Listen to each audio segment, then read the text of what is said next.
Making selections is the most difficult thing you can do in Affinity Photo, but it's also the most important skill that you can have. Ezra and I have gotten so many requests to make more in-depth tutorials on making selections. I get it. Making selections can be really difficult to do, especially when you have a tricky background that you're working with. That's why I'm so excited to share our brand new course with you, Pixel Perfect Selections.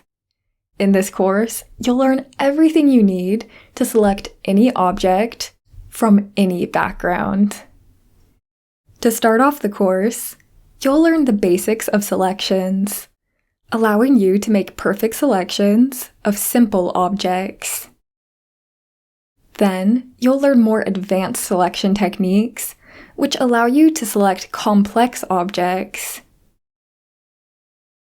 You'll also learn professional methods for removing fringing, which will make all of your selections crisp and clean. And finally, we'll finish the course by answering the age-old question: how can I select hair when it's on a difficult background?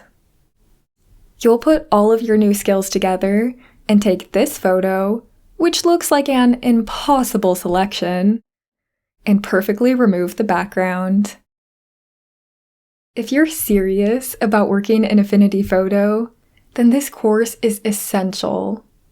Once you know how to make pixel-perfect selections, you'll be able to edit any photo you want, however you want. I can't wait to see you in the course.